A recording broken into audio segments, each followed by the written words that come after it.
87연구소 방송 묵계 이상훈입니다. 손해 위축증에 관한 두 번째 방송입니다. 87연구소에서는 기존 의학으로 치료되지 않던 많은 난치병 환우분들에게 삶의 희망을 다시 갖게 해드린 사례가 매우 많습니다. 그런데 이번에 또 하나 여러분들과 함께 나누고 싶은 기쁜 소식이 있어 방송을 하게 되었습니다. 여러분, 파킨슨병은 많이 들어보셨죠? 반면에 손해 위축증은 별로 들어보신 적이 없으실 테죠. 이 손해 위축증은 희귀 난치성 질환으로 고통스러운 증상의 정도가 파킨슨병보다 더 심하고 치료 역시 더 어려운 질병입니다. 현대의학으로는 치료가 거의 어렵다고 보시면 되겠습니다. 이 병에 걸리면 점차 손해가 위축되면서 서서히 기능이 상실됩니다. 구체적인 증상으로는 보행이 점점 힘들어지고 손발을 움직이기 어려우며 근육이 무력해져 대소변을 보기도 어렵고 말기에는 언어장애까지 발생합니다. 이처럼 치료도 어렵고 증상도 매우 고통스러운 질병인데 87연구소에서 상담을 받은 후에 조금씩 호전되고 있는 분이 있습니다. 3개월 전쯤 한날 한시에 우연하게도 부산에서 두 분의 손해 위축증 환우분이 찾아오셨습니다. 한 분은 열태양인 금양체질이고 또 한 분은 한태양인 금음체질이었습니다. 체질 상담을 진행한 후에 병이 오게 된 원인을 함께 고민해 보았습니다. 그런 다음에 손해 위축증 치료에 도움이 될 수 있을 만한 방법을 떠오른 대로 모두 찾아서 알려드렸습니다. 결과는 하늘만이 아시는 것이지만 우리가 할 수 있는 방법을 모두 찾아 최선을 다해 실천해 보자고 권유했습니다. 어떤 경우에도 포기하지 말고 희망을 가져야 한다는 말씀도 함께 드렸습니다. 그런데 뜻밖에도 3개월 만에 열탕인 금양체질 환우분의 아드님이 어머님의 몸이 점차 호전되고 있다는 내용의 글을 카페에 올려주셨습니다. 원체 치료가 어려운 병이라서 저도 긴가민가 했는데 놀라운 소식이었습니다. 그 내용은 아래와 같습니다.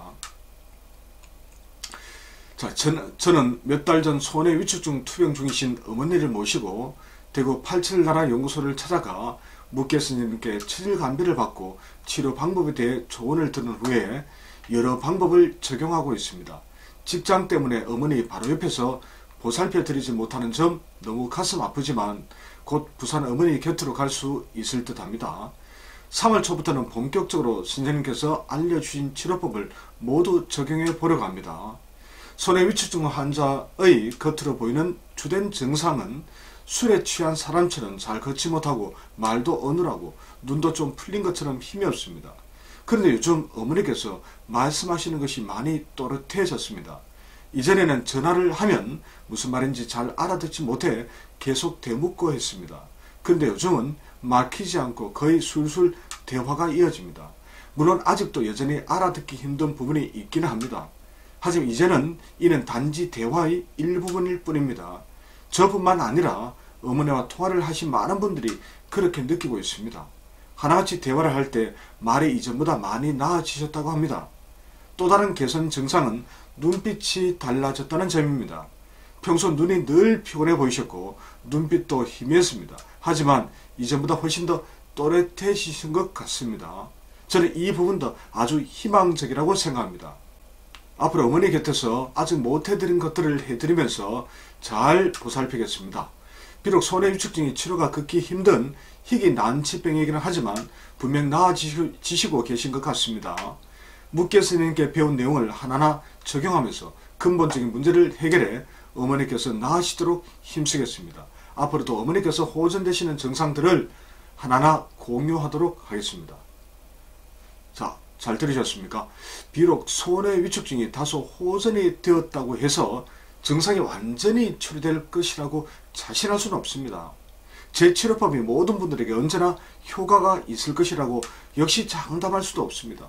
하지만 중요한 것은 손해 위축증 치료 가능성에 대한 희망을 보았다는 점입니다.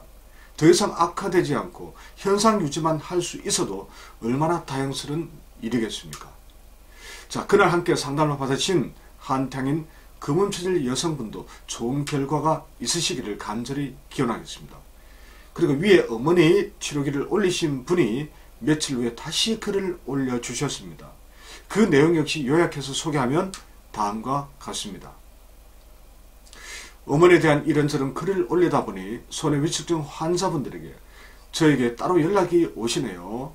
환자분들께서 저희 연락이 오시네요.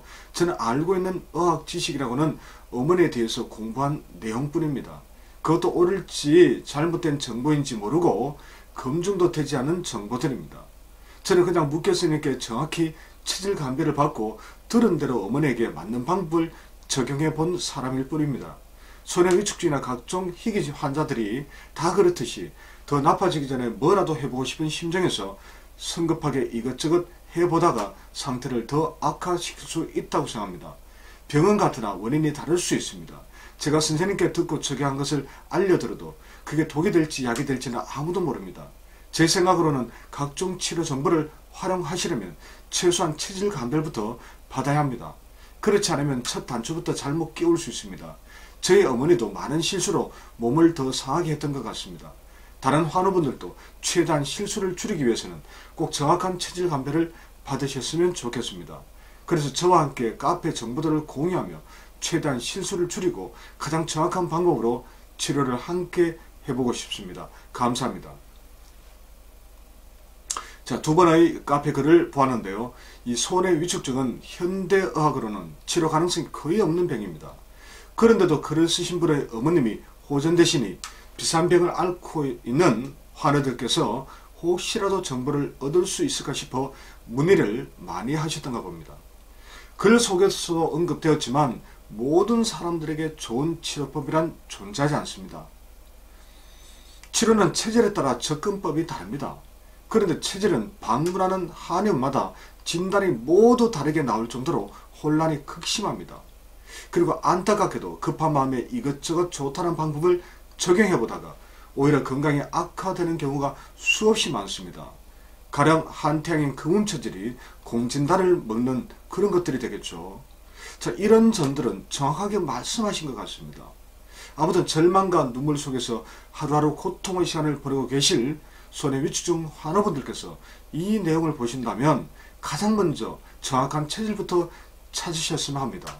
이를 토대로 정확한 체질 섭생 및 각종 치료법 적용을 통해 다시 힘을 낼 수 있었으면 정말 좋겠습니다. 앞으로 기회가 될 때마다 좋은 소식을 전하도록 하겠습니다. 지금까지 87 영수방송 묵계 이상훈이었습니다.